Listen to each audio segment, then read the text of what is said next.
자, 그 다음에 환어음의 기재사항. 환어음은 우리가 아까 얘기했을 때 유식증권이라고 얘기했습니다. 그래서 특정한 사항들이 반드시 기재가 되어야만 어음으로서의 효력을 가진다고 했었는데요.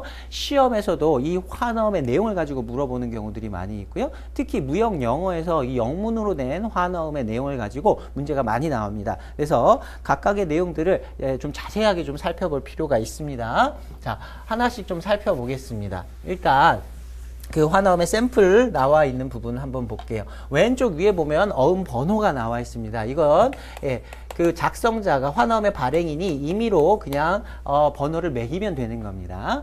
두 번째는요, for하고 뒤에 숫자로 나와 있는 어음 금액이 나와 있습니다. 자, 어음 금액을 왼쪽 상단에다가 어음 번호 다음에 보통 표기를 하게 되고요. 이 위치도 시험에 이 위치가 그대로 나옵니다. 그러니까 위치도 좀 잘 봐두시기 바랍니다. 그 다음에 오른쪽 상단에 보시면 날짜가 나오고요. 그 다음에 어떤 장소가 나옵니다. 이건 환어음을 발행한 발행일이 되고요. 발행한 장소가 되게 됩니다. 여기서 우리가 유추할 수 있는 건 보통 추심이나 신용장의 경우 수출자가 작성한다 그랬죠. 수출자의 위치가 한국이구나. 한국에서 수출한 경우에 활용된 환어음이구나. 이걸 유추할 수 있는 겁니다. 자, 그 다음에 본문 내용을 보면요. 맨 앞에 at xxx 이렇게 site of 이렇게 나와 있는데요. 이게 만기일입니다. 어음은 만기일을 따로따로 지정할 수가 있습니다. 만약에 이렇게 썼다. at site. 요걸 우리가 일람불 이렇게 얘기합니다. 일람불의 경우에는 at site. 눈에 보인 때가 만기예요. 그래서 수취인이 환어음을 가지고 지급인에게 가서 돈 주세요라고 요구를 하는 때 그때 만기가 됩니다. 그 자리에서 바로 그 자리는 아니겠지만 그날 대금을 지급해야 하는 것이 일람불 환어음이고요. 그 다음에 이런 경우도 많아요. at 30 days after sight. 요걸 이렇게 읽습니다. days after sight. 보고 나서 30일 후라는 말이에요. 자, 이 경우에는요, 수취인이 지급인에게 가서, 환어음 내가 가지고 왔는데 돈을 30일 후에 주셔야 됩니다. 라고 갖다 주는 거예요. 갖다 주는 날, 환어음의 지급인이 인수라는 걸 합니다. 굉장히 중요한 개념이 앞으로 굉장히 많이 나올 부분이니까 같이 좀 봐두셨으면 좋겠습니다. 영어로는 acceptance라고 하는데요. 이 인수라는 건 뭐냐면 어음에다가 예를 들어서 이 어음이 30 days after sight 줄여가지고는 이렇게 씁니다. DS 이거 읽으실 때 30 days after sight 이렇게 읽으시면 됩니다. 이렇게 되면요. 서류를 사이트 보여준 때에 인수를 해요. 인수의 내용은 내가 30일 후에 어음 대금을 지급하겠다라는 내용을 쓰고 여기다가 서명을 해가지고 이렇게 주는 겁니다. 그러면 인수한 환어음을 페이가 다시 갖고 가요. 갖고 갔다가 30일 후에 다시 가져가는 겁니다. 다시 가져가서 자, 약속한 30일이 됐으니까 대금을 지급해 주십시오 라고 얘기를 하는 거예요. 자, 요런 경우 요런 걸 우리가 일람 후 지급 방식이라고 얘기를 합니다. 이렇게 거기에다가 처음에 이제 만기를 쓰는 거예요. 여기다가 at site이라고 하면 일람불이 되는 거고요. at 30 days after site 이렇게 쓰면 일람은 30일 후가 만기가 되는 겁니다. 자, 그 다음에 first bill of exchange 이렇게 돼 있고요. 괄호 안에 second of the same tenor and date being unpaid 이렇게 돼 있습니다. 자, 환어음은 보통 두 통이 발행된다고 했습니다. 분실에 대비해서. 자, 요거는요, 첫 번째 환어음인 거예요. 첫 번째 환어음에서 대금 지급을 하라라는 얘기인데요. 뒤 가로에 보시면 두 번째, 같이 발행된 두 번째 원본이에요. 이 원본을, being unpaid. 대금 지급이 되지 않았다면 지급해라. 만약에 두 번째에 대해서 대금 지급을 했다라고 하면 첫 번째 건 지급할 필요가 없다라는 의미예요. 두 번째에 나온 이 원본에는요. 이렇게 돼 있겠죠. Second at site of second bill of exchange. first of the same tenor and date being unpaid 이렇게 돼 있을 겁니다.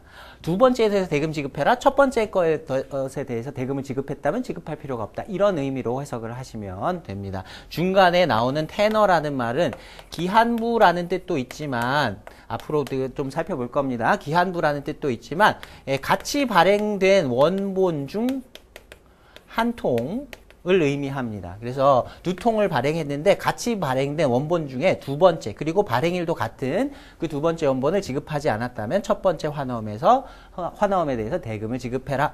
자, 그 다음에 문장이 아직 안 끝났어요. pay, 지급하라는 말입니다. 자, 만기 써줬고요. 첫 번째 환어음에 대해서 대금 지급해라. 지급을 하는데 to 하고요. ABC Bank of Order 이렇게 돼 있습니다.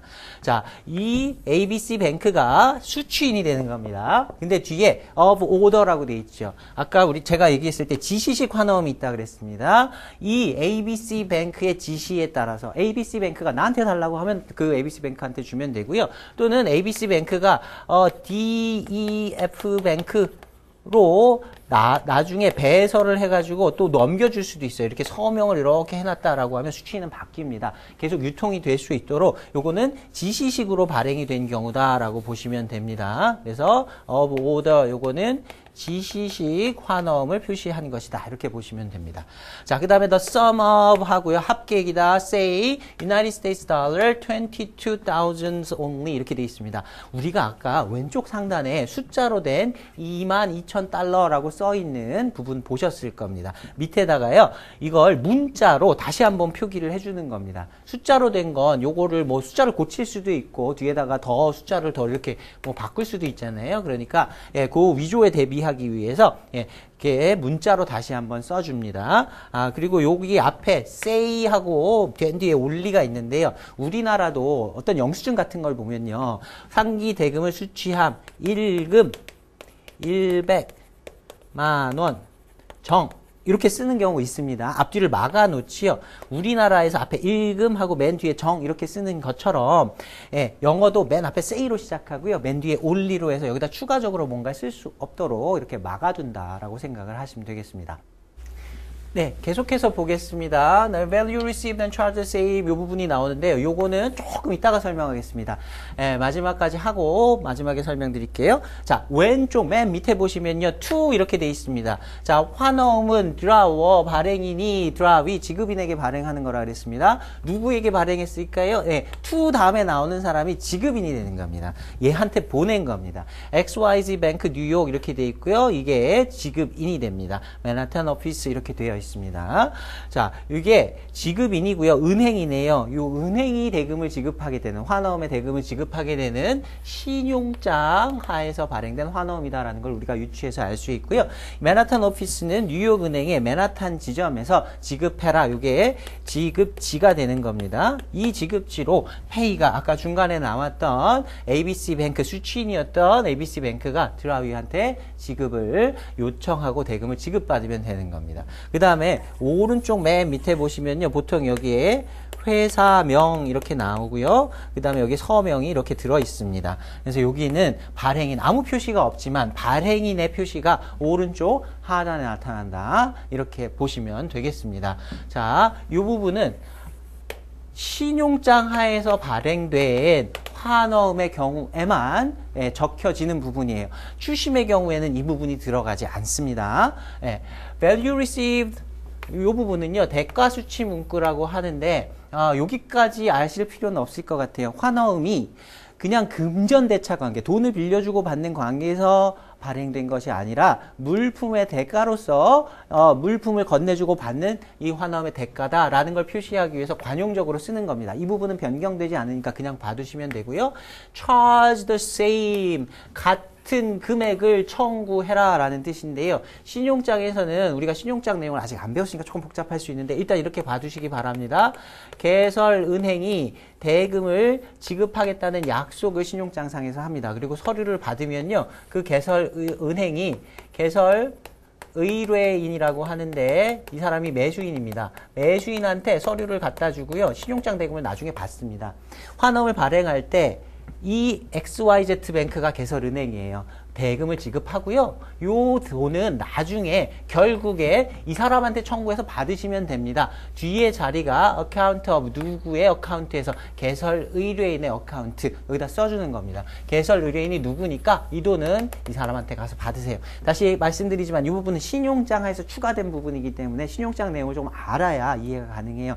나중에 신용장 부분을 다 공부하시고 이 부분 가지고 활용하는 거 연습 다시 한번 해보시기 바라고요. 뒷부분에서 문제 같은 경우에 특히 무역영어 문제에서 이 부분이 나오니까 그때도 다시 한번 좀 설명을 드리겠습니다. 그 다음에 계속해서 이어집니다. Drawn under 발행이 되었다. 무엇 하에서 발행이 되었냐면 NOP뱅크 뉴욕 LC 넘버 이렇게 나오는데요. 신용장 하에서 발행이 됐는데 그 신용장의 정보들이 이 이하에 계속해서 나옵니다. 자, 신용장을 개설한 은행은 이 은행이고 신용장의 번호는 이것이고 신용장의 개설 날짜는 이때다 라고 신용장에 관련된 정보들을 쭉 이렇게 기재를 해주게 됩니다. 그래서 여기까지 우리가 환어음의 샘플을 가지고 쭉 한번 살펴봤고요. 그 다음에 우리 목차에 보시면 필수 기재사항하고 임의 기재사항 양가로 1번, 2번의 내용들이 나와 있습니다. 그걸 우리가 앞에서 봤던 그 환어음의 샘플을 가지고 다시 한번 좀 설명을 드리겠습니다. 자, 필수 기재사항의 박스 안에 보시면요. 첫 번째 환어음의 표시 문구라고 돼 있죠. 예, 환어음의 표시 문구가 요거라고 보시면 됩니다. Bill of Exchange. 아까 제가 처음에 말씀드릴 때 어음의 종류는 약속어음과 환어음이 있다. 이거는 약속어음이 아니라 환어음이다 라는 걸 표시를 해줘야 된다. 그래서 맨 위에 Bill of Exchange라고 쓰는 겁니다. 자, 두 번째 박스에 보시면요. 무조건 지급 문구라는 게 있습니다. 요겁니다. 요거. 지급해라. 이 날짜에 이 정해진 금액을 지급해라 라는 무조건 지급 위탁의 문구다 라는 거 pay라는 단어를 보시게 되면 되고요. pay to 누구에게 지급해라 수취인을 이렇게 정해주는 겁니다. 요거는 지시식으로 발행된 경우다 라고 말씀을 드렸습니다.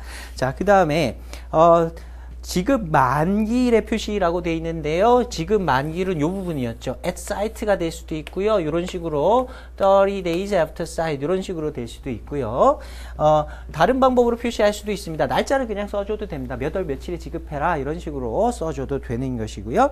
자, 그 다음에 보시면 지급지의 표시가 있습니다. 어디에서 지급하라 그것은 맨 마지막에 왼쪽 하단에 보시면 이게 지급인이고요. 지급 장소는 맨하탄 오피스 이렇게 되어 있습니다. 있었습니다. 이게 지급지에 대한 내용이 되게 되고요. 자, 그 다음에 발행일과 발행지의 표시다. 요거는 맨 앞에 오른쪽 상단에 보시면 발행일과 발행지, 수출자가 어디에서 언제 발행했다라는 의미가 되겠습니다. 자, 그 다음에 발행인의 기명날인 요건 오른쪽 맨 하단에 발행인 드라워의 정보가 들어간다 그랬습니다. 회사명과 서명이 들어갑니다. 자, 그 다음에 여기까지가 필수 기재사항이에요. 필수 기재사항 중에서 무엇 하나라도 빠지게 된다면 환어음으로서 인정을 받을 수가 없기 때문에 효력이 없어요. 그 이외에 계약과 관련된 이 환어음과 관련된 추가적인 정보를 더 쓸 수도 있는데 그런 내용들 있어도 되고 없어도 되는 내용들을 우리가 임의 기재사항이라고 합니다. 교재에 양가로 2번에 임의 기재사항이라고 나와 있는 부분들 가지고 한번 보겠습니다. 자, 어음 번호예요. 맨 위쪽 상단에 보시면 어음 번호가 임의로 그 환어음의 발행일이 기재하는 것이라고 했습니다. 이게 임의 기재사항 중에 어음 번호가 되고요. 자, 그 다음에 부본 또는 복본에 대한 문구 되어 있습니다. 요거는 밑에 at site of first bill of exchange 그 다음에 괄호에서 second of the same tenor and date being unpaid 이런 부분이 있었죠.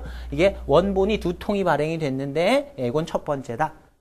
두 번째 걸 지급하지 않았으면 첫 번째에 대해서 지급하라. 그 문구가 여기 들어있다라고 보시면 되고요. 그 다음에 어음 금액 문자 표시라고 되어 있는 부분이 이 부분입니다. 어음 금액은 왼쪽 상단에 문자로 한번 쓰고요. 본문 중에 United States dollar, $22,000 only 이렇게 되어 있는 부분 두 가지로 다 표시를 하죠. 이 부분이 이제 어음 금액의 표시 부분이 되고요. 대가 수치 문구라고 하는 것이 아까 신용장 하에서 발행된 환어음에만 기재된다라고 하는 부분, value received and charged the same 이 부분이 대가 수치 문구다라고 보시면 됩니다. 자, 그 다음에 account of의 문구 뒤에 account of 하고 뒤에 나오는 게 나중에 신용장 거래가 다 끝나게 되면 이 신용장 금액을 누구에게 받아야 되느냐? 신용장 개설 의뢰인, 매수인, 수입자 여기다가 이렇게 써주는 거고 여기는 C나 가먼트 이렇게 돼 있는데 회사 이름 이렇게 써주는 겁니다. 자, 그 다음에 신용장에 관한 문구라고 돼 있는데요. Drawn under라고 해가지고 신용장의 정보들을 이렇게 개설 은행, 신용장 번호, 개설일 이런 걸 쓴다고 했습니다. 이런 내용까지 해서 임의기재사항으로 봐주시면 되겠습니다. 자, 다시 한번 필수 기재사항이라는 건 반드시 기재가 돼야 되고 누락이 되면 법적 효력이 없다. 임의기재사항은 그냥 거래의 어떤 편리함을 위해서 기재한 부분이지 이게 빠진다고 해서 법적인 효력을 부인한다거나 그런 경우는 아니다. 이렇게 봐주시면 되겠습니다.